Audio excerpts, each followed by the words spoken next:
జై శ్రీమన్నారాయణ. అందరికీ నమస్కారం అండి. మీరు చేసే పూజలు దేవుళ్ళకు చేరుతున్నాయా లేదా?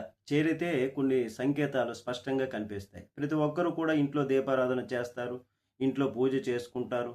అయితే అట్లాంటప్పుడు కొన్ని శుభ సూచికలు ఖచ్చితంగా స్పష్టంగా కనిపిస్తాయి. దాన్ని బట్టి మనం సులభంగా తెలుసుకోవచ్చు.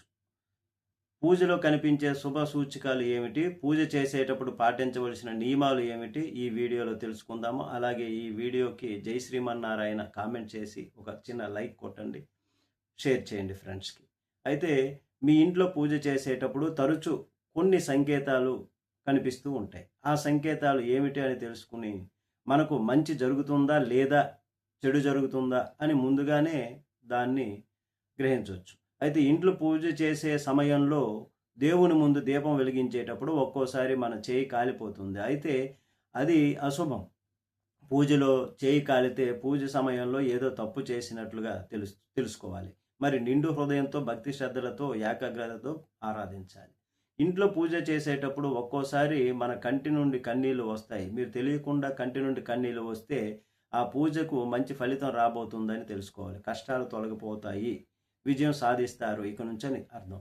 అలాగే దేవుని ముందు దీపం వెలిగించిన తర్వాత ఆ దీపం ప్రకాశవంతంగా వెలిగితే మీరు చేసే పూజలకు దేవుడు సంతోషంగా ఉన్నాడని, మీ కోరికలన్నీ నెరవేరుతాయని తెలుసుకోవాలి. అయితే పూజలో దేవునికి పువ్వులు సమర్పిస్తాము. అయితే ఒక్కోసారి మనం పూజ చేసేటప్పుడు దేవుడి చిత్రపటం నుండి పువ్వులు కింద పడితే మంచి శుభ సంకేతంగా భావించాలి.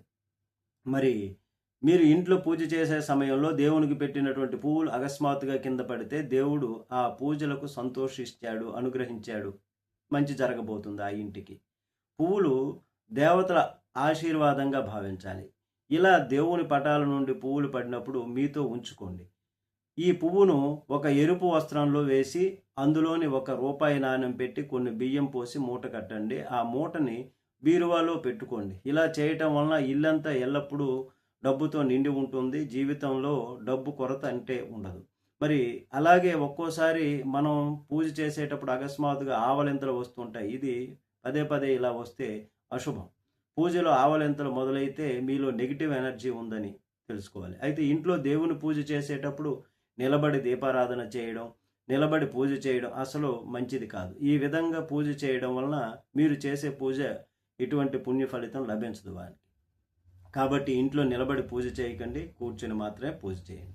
అలాగే ఇంట్లో పూజ చేసే సమయంలో చిన్న చిన్న పొరపాట్లు జరుగుతూ ఉంటాయి. మనకు తెలియకుండా జరిగే చిన్న చిన్న పొరపాట్ల వల్ల అనేక సమస్యలు మొదలవుతాయి. మనం పూజ చేసే సమయంలో అప్పుడప్పుడు కుంకుమ చేతి నుండి రాలిపోతుంది. పూజలో ఉపయోగించే కుంకుమ చేజారితే అది చాలా అశుభం. మరి పూజ చేసే సమయంలో ఇలా జరిగితే మీ భర్తకు ఏదైనా సమస్య అనేటటువంటి విధంగా చెప్తారు. మరి ఇలా కుంకుమ కింద పడినప్పుడు దానికి పరిష్కారం ఉంటుంది. చీపురుతో ఊడవకుండా చేతితో శుభ్రం చేసి ఆ కుంకుమను పారుతున్నటువంటి నీటిలో కలిపితే ఎలాంటి దోషం కూడా ఉండదు. అలాగే అప్పుడప్పుడు పూజ చేసే సమయంలో దేవుడు ముందు వెలిగించినటువంటి దీపం పొరపాటున కొండెక్కుతుంది కదా, ఇలా జరగకుండా చూసుకోవాలి. కుటుంబ సమస్యలు ఎదురవుతాయి. ఇలా అయితే ఇటువంటి సమయాలలో దేవుడికి దండం పెట్టుకొని తిరిగి ఓం నమ శివాయ అనే మంత్రాన్ని చదివి దీపాన్ని వెలిగిస్తే ఎటువంటి దోషం లేదు. ఇది పరిష్కారమే.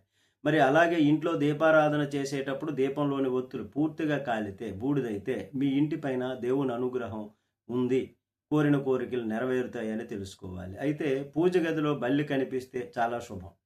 బల్లులు లక్ష్మీదేవికి సంకేతంగా భావిస్తారు. కాబట్టి పూజ గదిలో బల్లి కనిపిస్తే ఇంట్లోకి లక్ష్మీదేవి అడుగు పెడుతుంది అని తెలుసుకోవాలి. డబ్బు సమస్య తొలగుతోంది. అలాగే పూజ గదిలో నల్ల చీమలు కనిపిస్తే త్వరలో ధనవంతులు కాబోతున్నారు. ఇది శుభసూచకం. ఇంట్లోకి లక్ష్మీదేవి అడుగు పెడుతుంది, ఆనందంగా సమస్యలన్నీ తీరుతాయి. అలాగే పూజ గదిలో దీపం వెలిగించినప్పుడు ఒక్కోసారి దీపం నుండి శబ్దం వస్తుంది. అలా అసలు రాకూడదు. దీపం ప్రశాంతంగా వెలుగుతూ ఉండాలి. అంతేకాని శబ్దం చేస్తూ ఉంటే చేసే పూజలో ఏవో తప్పులు ఉన్నాయని తెలుసుకోవాలి. ఆ తప్పులు క్లియర్ చేసుకోవాలి. అలాగే మీరు వెలిగించినటువంటి దీపం పైన పువ్వు పడితే మీరు చేసే పూజలు దేవునికి చేరుతున్నాయి, దేవుని అనుగ్రహం పొందుతున్నారు, పూజలతో దేవతలు సంతృప్తి చెందారని తెలుసుకోవాలి. వెలిగించే దీపాన్ని అగరబత్తులతో వెలిగించాలి. పూజలో దీపం వెలిగించి ఆ తర్వాత దీపం దగ్గర అక్షతలు వేయాలి. అలాగే దేవునికి కొబ్బరికాయ కుట్టినప్పుడు కుళ్ళిపోతే చాలా చెడు సంకేతంగా భావిస్తారు. కుళ్ళినటువంటి కొబ్బరికాయని తీసేసి మీ కాళ్ళు చేతులు శుభ్రంగా కడుక్కొని పూజ గదిలో పసుపు నీళ్లు చిలకరించి కొత్తగా కొబ్బరికాయ తీసుకుని దాన్ని కొడితే ఎలాంటి దోషం ఉండదు. మరి ఇంట్లో పూజ చేసేటప్పుడు పూజలో ఉపయోగించే పూజా సామాగ్రిని కుడివైపున పెట్టుకోవాలి. ఇలా చేయడం వలన కుటుంబానికి ఐశ్వర్యం సిద్ధిస్తుంది. అలాగే పూజలో ఉపయోగించే పండ్లు, పువ్వులు, మంచినీరు, శంఖం ఇట్లాంటివన్నీ కూడా ఎడం వైపున పెట్టుకోవాలి. నిత్యం పూజ చేసే ఈ విధంగా పాటిస్తే మీరు చేసే పూజలకు శుభ ఫలితాలు లభిస్తాయని చెప్పొచ్చు. మరి పూజ చేసే స్త్రీలు ఖచ్చితంగా కుంకుమ బొట్టు పెట్టుకోవాలి. కుంకుమకు దైవశక్తి ఉంటుంది. కుంకుమ పెట్టుకోకుండా దేవుణ్ణి పూజిస్తే అసలు ఎలాంటి పుణ్య ఫలితం కూడా ఉండదు. మరి మీ పూజ గది ఎల్లప్పుడూ ఈశాన్య దశలో ఉండాలి. ఈశాన్యం దిక్కున పూజ గది ఉంటే కుటుంబానికి అష్టైశ్వర్యాలు ఉంటాయి. మరి ఇంటి దగ్గర పక్షిగూడు ఉంటే లక్ష్మీదేవి అనుగ్రహం ఉండి మంచి రోజులు రాబోతున్నాయని, ఆకస్మిక ధనలాభం పొందుతారని కూడా తెలుసుకోవాలి. ఇంట్లో పూజ చేసిన తర్వాత ఖచ్చితంగా ఇలా చేయాలి. అప్పుడే పూజకు పుణ్య ఫలితం కలుగుతుంది. ప్రతి ఒక్కరూ ఇంట్లో దీపారాధన చేసుకుంటారు. ఏ ఇంట్లో అయితే ప్రతినిత్యము దీపారాధన చేస్తారో అలాంటి ఇళ్లలో దేవతలు తిరుగుతూ ఉంటారు. ప్రశాంతంగా ఉంటుంది ఆ ఇల్లు. దేవుని అనుగ్రహం పొందుతారు. దేవుని పూజకు చాలా విశిష్టత ఉంటుంది. పూజలు చేసేవారే మీ కష్టాలు తీరలేదని బాధపడేవారు మీ పూజలో ఈ తప్పులు ఉన్నాయేమో ఒకసారి చెక్ చేసుకోవాలి. శాస్త్రాలలో చెప్పబడిన పూజా నియమాలు తెలుసుకోవాలి. దేవునికి భక్తిపూర్వకంగా పూజ చేస్తే అఖండ విజయము, ధనలాభం ప్రాప్తిస్తుంది. 7 తరాల ఐశ్వర్యం ఇంటికి చేరుతుంది. అయితే అన్నిటికన్నా ముఖ్యమైన విషయం ఏమిటి? ఇంట్లో పూజ పూర్తయిన తర్వాత ఖచ్చితంగా కొన్ని నియమాలు పాటించాలండి. పూజ చేసినంత మాత్రాన పుణ్యం దక్కదు. ఇంట్లో పూజ పూర్తయిన తర్వాత కొన్ని నియమాలను తప్పక పాటించాలి. ఆ దీపారాధన నియమాలను పాటిస్తేనే ఆ దేవుని ఆశీర్వాదం ఉంటుంది. దీపారాధన విధి విధానాలు, అలాగే ఇంట్లో పూజ పూర్తయిన తర్వాత ఏ విధంగా చేయాలి అన్నది ఇప్పుడు మనం తెలుసుకుందాం. దీపం వెలుగులో ముక్కోటి దేవతలు కొలువై ఉంటారు. సరైన పద్ధతిలో ఇంట్లో దీపారాధన చేసి చూడండి. మీ ఇంట్లో ఎలాంటి కష్టాలు లేకుండా అదృష్టవంతులు అవుతారు. ముక్కోటి దేవతల ఆశీర్వాదం కూడా లభిస్తుంది. ఇంట్లో పూజ చేసే ముందు, అలాగే ఇంట్లో పూజ పూర్తయిన తర్వాత ఈ నియమాలను పాటించండి. ఇంట్లో పూజ చేసేటప్పుడు ముందుగా ఇల్లంతా శుభ్రం చేసుకోవాలి. కళ్ళు ఉప్పు నీటిలో వేసి ఇల్లంతా శుభ్రం చేసుకోండి. మీ ఇంట్లో ఉన్న దరిద్ర దేవత బయటకు పోతుంది. లక్ష్మీదేవి ప్రశాంతంగా అడుగు పెడుతుంది ఆనందంగా. ఇల్లంతా శుభ్రం చేయలేని వారు ఇల్లంతా పసుపు నీళ్లు చిలకరించుకోండి. అలాగే పూజ చేసే ఆడవారు తప్పనిసరిగా తలస్నానం చేయాలి. అయితే తలస్నానం చేయలేని వారు ఆడవారు పాపిట్లో కుంకుమ బొట్టు పెట్టుకుని దీపారాధన చేసుకోవచ్చు. ఇంట్లో పూజ ప్రారంభించే ముందు మీ పూజ గదిలో తప్పకుండా ఒక ముగ్గు వేయాలి. ముగ్గులో లక్ష్మీదేవి కొలువై ఉంటుంది.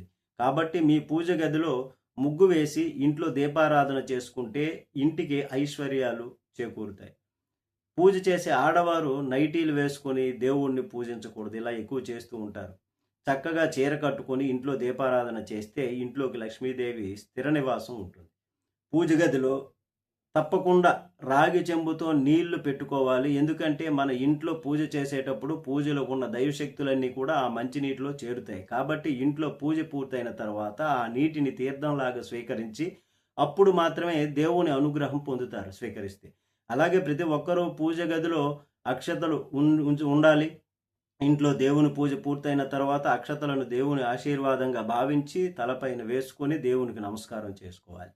పూజలో వెలిగించే దీపానికి చాలా శక్తి ఉంటుంది. కాబట్టి మీరు వెలిగించే దీపం కుంది మరీ నల్లగా ఉండకూడదు, జిడ్డుగా ఉండకూడదు. పూజ గదిలో దీపం వెలిగించే ముందు గణపతికి నమస్కారం చేసుకుని దేవునికి 3 కుంకుమ బొట్లు పెట్టి ఆ నూనె పోసి ఒత్తులు వేసి దీపాన్ని వెలిగించాలి. దీపం వెలిగించిన తర్వాత దీపం దగ్గర కొన్ని అక్షతలు వేసి పుష్పాన్ని సమర్పించి నమస్కారం చేసుకోవాలి. ఇలా దీపారాధన చేసుకుని దేవుని ఆశీర్వాదాన్ని పొందాలి. ఇక పూజలో దేవునికి నైవేద్యం సమర్పిస్తాము. భక్తి శ్రద్ధలతో సమర్పించాలి. అప్పుడు ఆ విధంగా పూజ ముగించుకోవాలి. దేవునికి ప్రదక్షిణలు 3 లేదా 5 ప్రదక్షిణలు చేసి నమస్కారం చేసుకోవాలి. తలపైన అక్షతలు వేసుకోవాలి. ఇలా ప్రదక్షిణలు చేస్తేనే మీరు చేసేటటువంటి పూజకు ఫలితం ఉంటుంది. అలాగే ఇంట్లో పూజ పూర్తయిన తర్వాత మీ పూజ గది నుండి 5 నిమిషాలు పక్కకు వెళ్ళిపోండి. 5 నిమిషాల తర్వాత పూజ గదిలో ఉన్న నైవేద్యాన్ని తప్పకుండా ప్రతి ఒక్కరూ తీసుకోవాలి. అప్పుడు మాత్రమే దేవుని అనుగ్రహం పొందుతారు. దేవుడు నైవేద్యాన్ని తినకుండా అలానే పూజ గదిలో వదిలేస్తే మరి దేవునికి ఆగ్రహం కలుగుతుంది. మరి మన పూజకి కూడా సరైన ఫలితం ఉండదు. ప్రతినిత్యము ఇంట్లో దీపారాధన చేసేవారు దేవుని పూజలో బెల్లం ముక్కను నివేదించండి. బెల్లం ముక్కను నైవేద్యంగా సమర్పిస్తే ఆకస్మిక ధనలాభం. మరి ఇంట్లో దీపారాధన చేసిన తరువాత ఇల్లంతా ఖచ్చితంగా ధూపం వేయాలి. ఇలా ధూపం వేయడం వలన ఇంట్లోని నెగిటివ్ ఎనర్జీ మొత్తం బయటకు వెళ్ళిపోతుంది. ఇంట్లోకి దైవశక్తులు ఆకర్షిస్తాయి. ఇక పూజ చేసేవారు తప్పనిసరిగా కుంకుమ బొట్టు పెట్టుకోవాలి. చేతులకు నిండుగా గాజులు వేసుకోవాలి. అన్నిటికన్నా ముఖ్యంగా కాళ్ళకు పసుపు రాసుకొని ఇంట్లో దీపారాధన చేయాలి. ఏ ఇంట్లో అయితే పసుపు రాసుకొని ఇంట్లో దీపారాధన చేస్తారో ఇలాంటి స్త్రీలకు దీర్ఘ సుమంగళి యోగం ప్రాప్తిస్తుంది. అలాగే ఇంట్లో పూజ చేసేటప్పుడు దేవుని దగ్గర ఉన్న కుంకుమను తీసుకొని మీ మంగళసూత్రానికి పెట్టుకోండి. ఇలా చేయడం ద్వారా భర్త ఆయుష్ పెరుగుతుంది, సంపాదన కూడా పెరుగుతుంది. నల్లటి వస్త్రాలు వేసుకుని దీపారాధన చేయకండి. ఇంట్లో పూజ చేసే స్త్రీలు తూర్పు ముఖంగా కూర్చొని పూజ చేయాలి. ఈ పూజ నియమాలను పాటిస్తే తప్పకుండా శుభం జరుగుతుంది. అయితే ఈ వీడియో కనుక మీకు నచ్చినట్లయితే జై శ్రీమన్నారాయణ అని కామెంట్ చేయండి. అందరికీ నమస్కారం.